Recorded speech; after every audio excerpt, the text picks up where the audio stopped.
everybody, welcome back to my garden. This is part 2 of pruning the garden, and hopefully it will be the end of the pruning the garden video. So it's going to take me probably several different days to collect this one all together.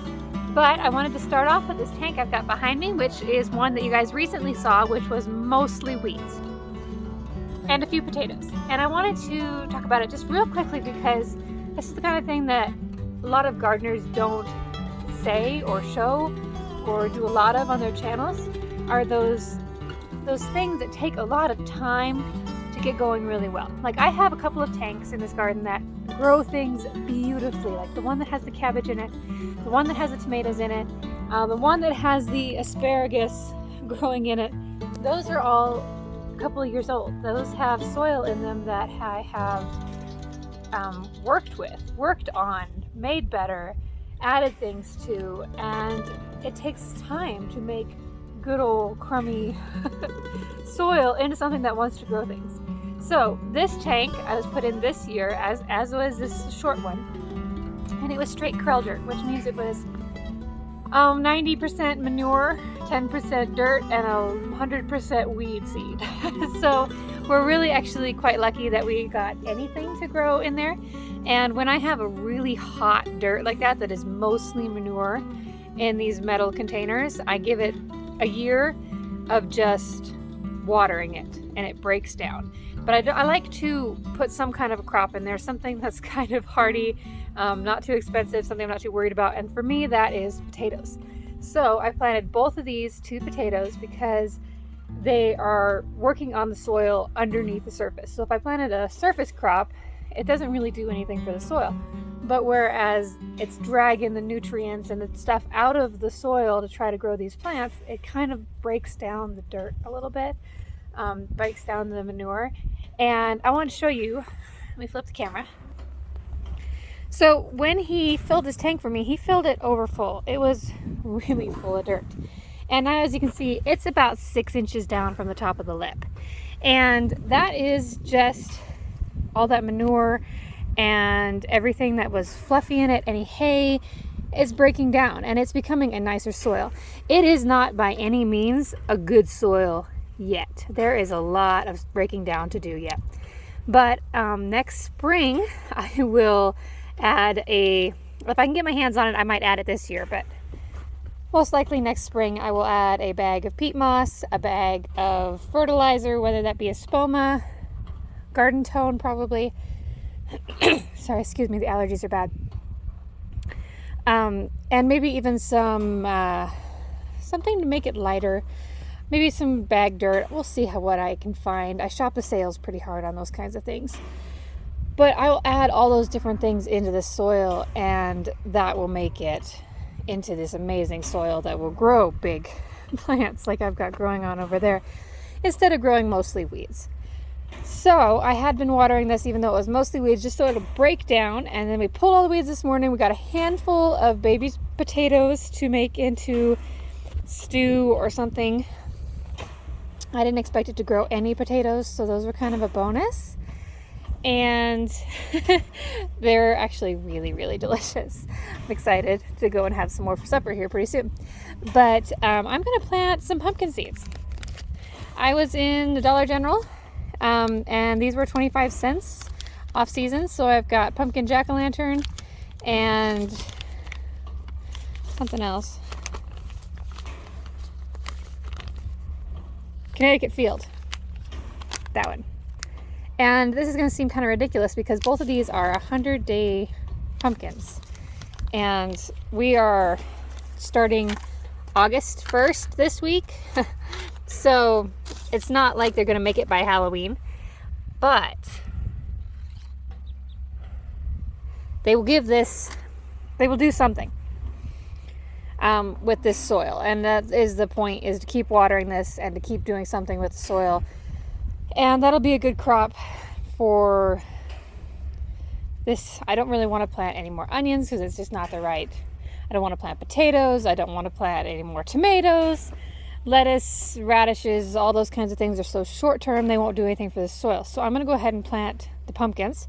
And if we get any pumpkins, even if they are way past Halloween, it'll be a big bonus. It'll be exciting. We will get a freeze before Halloween. We usually get a freeze a couple weeks before Halloween. So if we get any little bitty pumpkins before then, it'll be a win. But I'm going to go ahead and throw these pumpkin seeds in here and just let them do what they do.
out today. Sorry, it's so smoky. It's smoky everywhere else in the world. I don't know where the smoke is coming from, whether it's coming out of California or who's on fire, but it's the kind of smoke that just kind of descends from another state. But I am headed out to get my four-wheeler out of the shop. We have a couple of lions around that keep putting the cows through the fence. And my fatteners decided to leave the country last night, my fattening steers. So I go get them out of the cows just up the road. I don't know if I can do this with one hand. But anyway, I thought I would go do that, and then I would give you guys a little tour of what the flower beds in the garden and the yard are looking like. It's looking kind of dry and not real perfectly beautiful, but it's been a very big adventure growing this child here. So it's not been the same kind of year that I would usually have. I don't have the energy that I usually have. So let me go get my calves and then I'll be back.